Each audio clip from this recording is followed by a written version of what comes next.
ರವಿ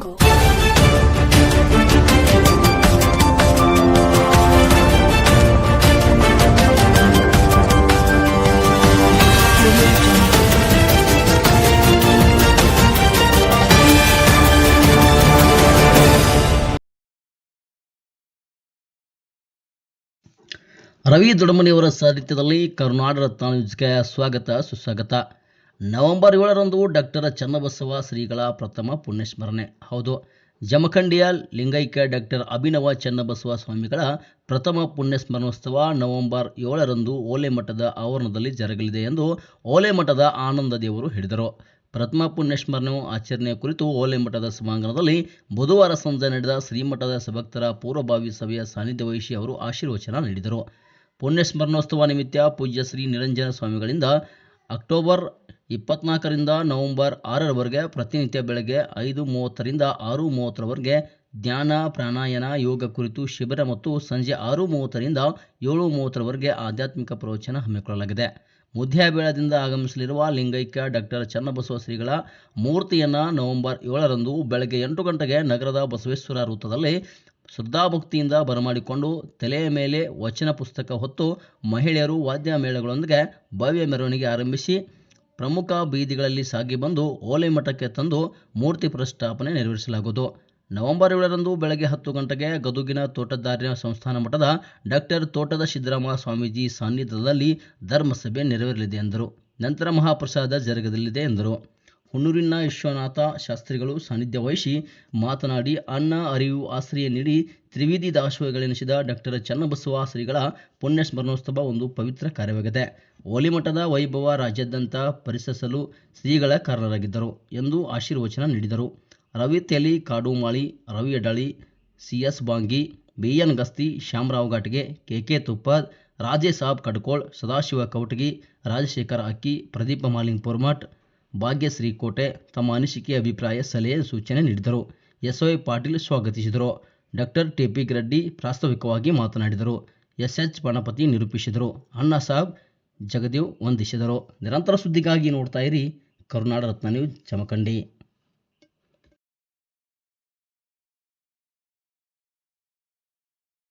ಮುಗಿತ್ತಂದ್ರೆ ತೆರೆದ ಹಿಂಗ್ ಬಂದ್ರೆ ಪಟ್ಟಿನಾಕ ಅವ್ರ ಒಟ್ಟು ಯಾವ ಮಟ್ಟಕ್ಕೂ ಆಗೋದಿಲ್ಲ. ನನ್ನ ಆಯುಷ್ಯವರೆಗೂ ಸಹಿತ ನಾವು ಬರೀ ಪ್ರವಚನನ ಮಾಡ್ಕೊತ ಹೋಗ್ಬೇಕು ತಾಲೂಕುಗಳಿಗೆ ಅಂತ ತಿಳ್ಕೊಂಡು ಇಡೀ ಕರ್ನಾಟಕದಾದ್ಯಂತ ಪ್ರವಚನ ಮಾಡ್ಕೊತ ಹೊಂಟಾರ. ಅವ್ರು ಸಾಯಂಕಾಲ ಪ್ರವಚನ ನಡೆಸಿಕೊಡ್ತಾರ ಮತ್ತು ಬೆಳಗ್ಗೆ ಯೋಗಾಸನ ಹೇಳಿಕೊಡ್ತಾರ. 5:30ರಿಂದ 6:30ವರೆಗೂ ಸಹಿತ 1 ತಾಸು ಉಚಿತವಾಗಿ ಯೋಗಾಸನವನ್ನು ಅವರು ಹೇಳಿಕೊಡ್ತಾರೆ. ಅದಕ್ಕೆ ಎಲ್ಲ ಸದ್ಭಕ್ತರು ಇದಕ್ಕೆಲ್ಲವನ್ನು ನೀವೆಲ್ಲರೂ ಕೂಡ ಸಹಕಾರ ಕೊಟ್ಟ ಆ ಕಾರ್ಯಕ್ರಮ ಪ್ರವಚನ ಕೇಳಕ್ ಬರ್ರಿ. ಒಟ್ಟ ಏನರ ಒಂದು ನೆಪರ್ರಿ, ಒಟ್ಟು ಅಜ್ಜವ್ರ ಪುಣ್ಯಸ್ಮರಣೋತ್ಸವ ನೆಪ. ಅದರ ಮುಖಾಂತರ ನಮ್ಮ ಭಕ್ತರಲ್ಲಿ ಜ್ಞಾನ ಹೋಗ್ಬೇಕು. ಮೊನ್ನೆ ಶ್ರಾವಣ ಅನ್ನೋದು ಒಂದು ನೆಪ. ಶ್ರಾವಣನ ನೆಪ ಮಾಡ್ಕೊಂಡು ನಿಮ್ಮನಿಗೆ ಎಲ್ಲ ಭಕ್ತರಿಗೆ ತಿಳಿಯಾಗುವ ಜ್ಞಾನ ತುಂಬೋದು.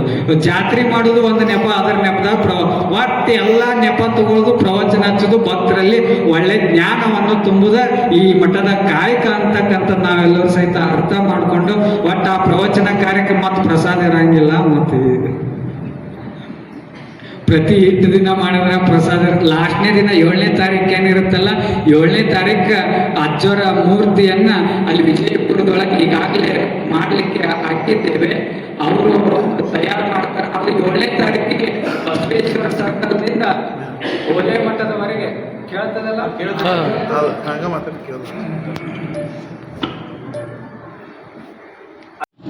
ಪ್ರಥಮ ಪುಣ್ಯಸ್ಮರಣೆ ಕುರಿತು ಕರೆದಂಥ ಈ ಪೂರ್ವಭಾವಿ ಸಭೆಯ ದಿವ್ಯ ಸಾನ್ನಿಧ್ಯವನ್ನು ವಹಿಸಿರುವ ಓಲೆಮಠದ ಪರಮ ಪೂಜ್ಯರಾದ ಆನಂದ ದೇವರ ಪವಿತ್ರ ಪಾದಗಳಿಗೆ ಭಕ್ತಿಯಿಂದ ನಮಣಿದು ನಮಸ್ಕರಿಸಿ, ಈ ಕಾರ್ಯಕ್ರಮದಲ್ಲಿ ಸಾನ್ನಿಧ್ಯವನ್ನು ವಹಿಸಿರುವಂಥ ಪರಮ ಪೂಜ್ಯ ವಿಶ್ವನಾಥ ಶಾಸ್ತ್ರಿಗಳ ಪವಿತ್ರ ಪಾದಗಳಿಗೂ ಕೂಡ ಭಕ್ತಿಯಿಂದ ಹಣೆಮಣಿದು ನಮಸ್ಕರಿಸಿ, ಈ ಕಾರ್ಯಕ್ರಮದಲ್ಲಿ ಪಾಲ್ಗೊಂಡಿರುವಂಥ ಎಲ್ಲ ಗುರು ಹಿರಿಯರೇ, ಶ್ರದ್ಧೆಯ ತಾಯಂದಿರೇ, ಮಾಧ್ಯಮದ ಸ್ನೇಹಿತರೆ, ಎಲ್ಲರಿಗೂ ಶರಣಾರ್ಥಿಗಳು.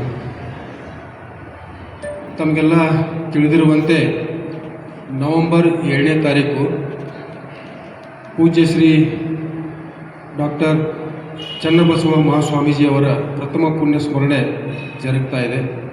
ಆ ನಿಮಿತ್ತ ಆಗಲೇ ತಮಗೆಲ್ಲ ತಿಳಿದಿರುವಂತೆ ಗದ್ದುಗೆ ಮತ್ತು ಮಂಟಪ ನಿರ್ಮಾಣ ಕಾಮಗಾರಿ ಈಗಾಗಲೇ ಪ್ರಗತಿಯಲ್ಲಿದೆ.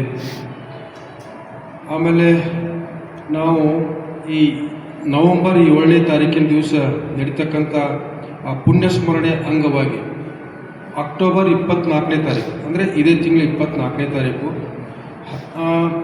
24ನೇ ತಾರೀಕಿನಿಂದ ನವೆಂಬರ್ 6ನೇ ತಾರೀಕಿನವರೆಗೆ ಅಂದರೆ ಸುಮಾರು 13 ದಿನಗಳ ಕಾಲ ಪ್ರವಚನ ಕಾರ್ಯಕ್ರಮ ಇಲ್ಲಿ ಜರುಗ್ತಾ ಇದೆ. ಆ ಪ್ರವಚನದ ನಿಮಿತ್ತ ಪ್ರತಿ ದಿವಸ ಬೆಳಗ್ಗೆ ಅಂದರೆ ಅಕ್ಟೋಬರ್ 24ನೇ ತಾರೀಕಿನಿಂದ ಬೆಳಗ್ಗೆ 6:30ರಿಂದ 7:30ರವರೆಗೆ ಧ್ಯಾನ ಮತ್ತು ಯೋಗ ಕುರಿತು ಇಲ್ಲಿ ವಿಶೇಷ ಶಿಬಿರ ಜರುಗ್ತದೆ. ಆ ಎಲ್ಲ ಕಾರ್ಯಕ್ರಮದಲ್ಲಿ ಅಂದರೆ ಈ ಪ್ರಾಣಾಯಾಮ ಮತ್ತು ಯೋಗ ಧ್ಯಾನ ಈ ಒಂದು ಶಿಬಿರದಲ್ಲಿ ತಾವೆಲ್ಲರೂ ಭಾಗಿಯಾಗಿ ಅನಂತ ಕೋಟಿ ನಮಸ್ಕಾರಗಳನ್ನು ಸಲ್ಲಿಸಿ ಈ ಪ್ರಥಮ ವರ್ಷದ ಒಂದು ಪುಣ್ಯಾರಾಧನಾ ಕಾರ್ಯಕ್ರಮದ ಪವಿತ್ರತೆಗೆ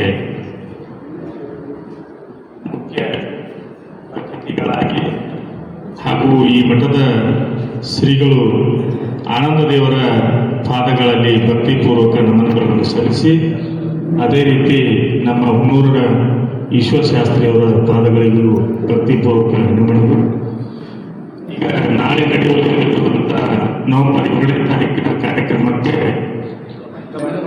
ಮಠದ ಶ್ರೀಗಳು ಹಾಗೂ ಜಮಖಂಡಿಯ ಹಿರಿಯರು ಯಾವ ರೀತಿ ನಿರ್ಣಯವನ್ನು ತೆಗೆದುಕೊಳ್ಳುತ್ತಾರೆ, ಆ ನಿರ್ಣಯಕ್ಕೆ ನಾವು ಕಂಕಣವಾಡಿ ಬಿಟ್ಟು ಸದಾ ನಾವು ಬದ್ಧರಿರ್ತೀವಿ ಅಂತ ಮಾತನ್ನು ಹೇಳಿ ನನ್ನ 2 ಮಾತಿಗೆ ವಿರಾಮ. ತಮ್ಮ ಅಭಿಪ್ರಾಯನ ಹೇಳಿದ್ದಾರೆ. ಇದು ಬಹಳ ಪವಿತ್ರವಾಗಿರ್ತಕ್ಕಂಥ ಒಂದು ಕಾರ್ಯಕ್ರಮ ಇದು. ಇದರಲ್ಲಿ ನಾವೆಲ್ಲರೂ ಭಾಗಿಯಾಗೋದು ಒಂದು ನಮ್ಮ ಸೌಭಾಗ್ಯ ಅಂತೇಳಿ ನಾವು ತಿಳ್ಕೊಬೇಕಾಗ್ತೈತಿ.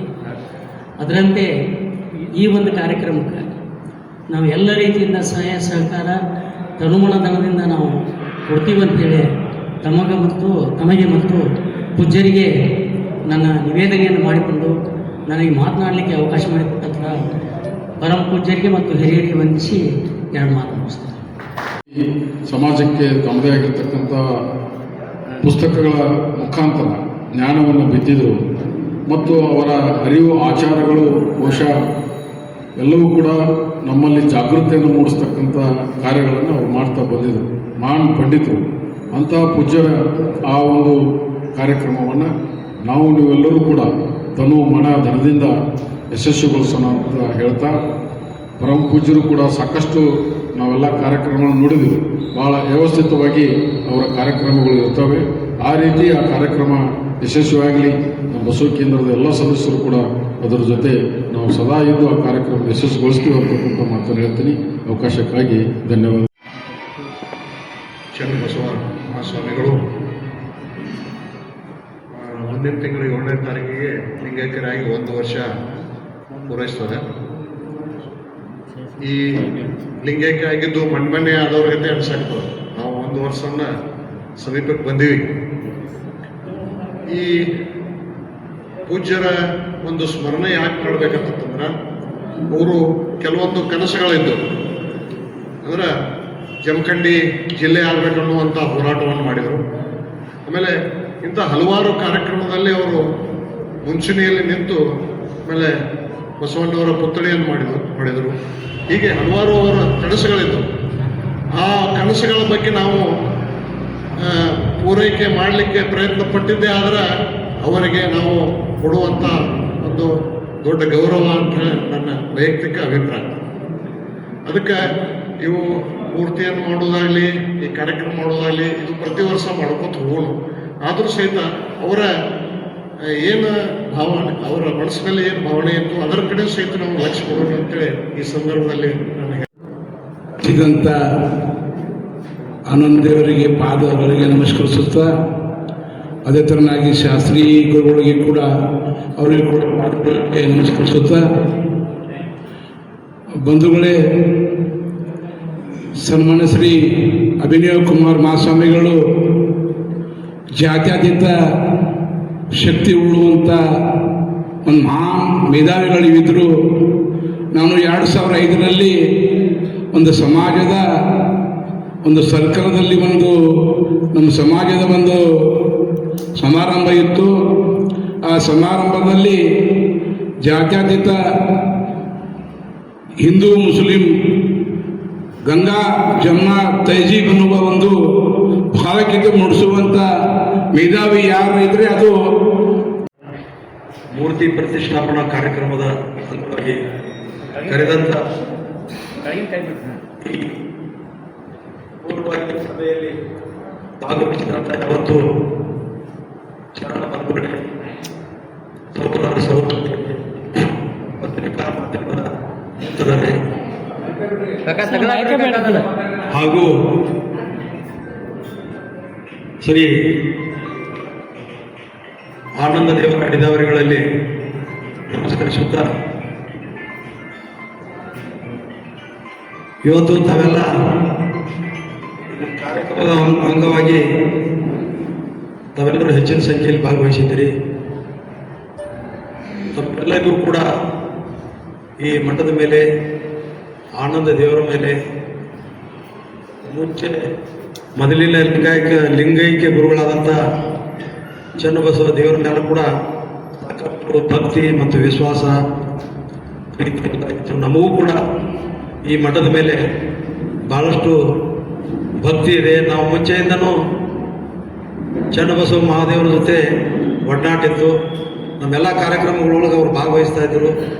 ಅದಲ್ಲದೆ ಜನಪರ ಹೋರಾಟಗಳೊಳಗೂ ಅವರು ಮುಂಚೂಣಿಯಲ್ಲಿದ್ದ ಮಾರ್ಗದರ್ಶನ ಮಾಡ್ತಾಯಿದ್ರು. ಈ ಬಾಗಲಕೋಟೆ ಕುಡ್ಚಿ ರೈಲ್ವೆ ಲೈನ್ ಇರ್ಬೋದು, ಜಮಖಂಡಿ ಜಿಲ್ಲೆ ಇರ್ಬೋದು, ಇವೆಲ್ಲಕ್ಕಾಗಿ ಅವರು ಹೋರಾಟ ಮಾಡಿದ್ದಾರೆ. ಯಾಕಂದರೆ ಓಲಿ ಮಠದ ಅಪ್ಪಗಳು ಇದ್ದಾಗೂ ಇದ್ದರು, ಇಲ್ದಾಗೂ ಅದಾರು. ಯಾಕೆಂದರೆ ಅವರ ಸಾಹಿತ್ಯಗಳನ್ನು, ಅವರ ವಚನಗಳನ್ನು, ಅವರು ಏನು ಮಾತಾಡ್ತಿದ್ರು ಅದೇ ರೀತಿ ಒಳಗನ ಆನಂದೇವ್ರನ್ನ ಕೊಡಮಾಡ್ಬಿಟ್ಟಾಗ. ಯಾಕಂದ್ರೆ ಉಳಿಸಿ ಬೆಳೆಸುವುದು ಅವರೆಲ್ಲ ಮಾಡಿ ಹೋಗ್ಯಾರಿ. ಯಾಕಂದ್ರೆ ಮಾಡಿ ಹೋಗೋದು ಮುಖ್ಯತೆ, ಮುಂದುವರಿಸ್ಕೊಂಡು ಹೋಗೋದು ಅಷ್ಟ ಮುಖ್ಯ. ಯಾಕೆ ಮನೆ ಕಟ್ಟೋದು ದೊಡ್ಡದಲ್ರಿ, ಮನೆಯನ್ನು ಸಂರಕ್ಷಣೆ ಮಾಡ್ಕೊಂಡು ಹೋಗೋದು ಮುಂದಿರ್ತೈತಿ. ಅದಕ್ಕೆ ಓಲಿ ಮಾಡೋದು ಅಪ್ಪಗಳೇ ಮಾಡ್ರು, ನಾ ಎಲ್ಲ ಇಷ್ಟು ಮಾಡೇನಪ್ಪ, ಇನ್ನು ಮುಂದೆ ಹೋಗಿ ಮಾಡ್ಕೊಳ್ಳೋದಕ್ಕಿಂತ ತನ್ನ ಚಲೋ ಮರಿಯನ್ನು ನೀನು ಬಿಟ್ಟಾರಪ್ಪ, ನಮ್ಮ ದೊಡ್ಡ ಪುಣ್ಯ ತಿಳ್ಕೊಳ್ತೀರಿ. ಯಾಕಂದ್ರೆ ಅಪ್ಪ ಭಾಳ ಚಲೋ ಕೆಲಸ ಮಾಡಿರ್ತಾನೆ ರೀ. ಅಪ್ಪ ಚಲೋ ಕೆಲಸ ಮಾಡಿದಾಗ ಮಗ ಒಳ್ಳೆಯ ಕೆಲಸ ಮಾಡ್ಬೇಕಾಯ್ತಾರೆ, ಅಪ್ಪನಿಗಿಂತ ಹೆಚ್ಚು ಚಲೋ ಕೆಲಸ ಮಾಡಿದಾಗ ನಮಗೆ ಅನಿಸ್ತೈತಿ. ಆ ತಂದೆಗೆ ಒಂದು ಸಂರಕ್ಷಣೆ ಸಿಗ್ತೈತಿ. ಅದಕ್ಕೆ ಜೀವನದೊಳಗೆ ತಂದೆ ತಾಯಿ ಬಿಡ್ತಕ್ಕಂಥದ್ದು ಒಂದೇ ಒಂದು ಏನ್ರಿ, ನಿಮಗಿಂತ ಭಾಳ ಚಲೋ ಅನ್ಸಾಕ ತಂದೆಗೆ ಭಾಳ ಖುಷಿ ಆಗ್ತೈತಿ. ಹಂಗೆ ನಮ್ಮ ಓಲಿ ಮಾಡೋದು ಹಬ್ಬಗಳಿಗೆ ಏನು ಖುಷಿ ಆಗೈತಿದೆ, ಈ ಆನಂದ ದೇವ್ರು ಬಂದಾರಲ್ಲ ಮತ್ತಷ್ಟು ಭಾಳ ಖುಷಿ ಆಗೈತಿ. ಅದಕ್ಕಾಗಿ ನೋಡ್ರಿ, ಅವರಷ್ಟ ನೋಡ್ರಿ ಹೆಸರು ಹೆಂಗಾಯ್ತಂದ್ರೆ ಆನಂದ ದೇವರು.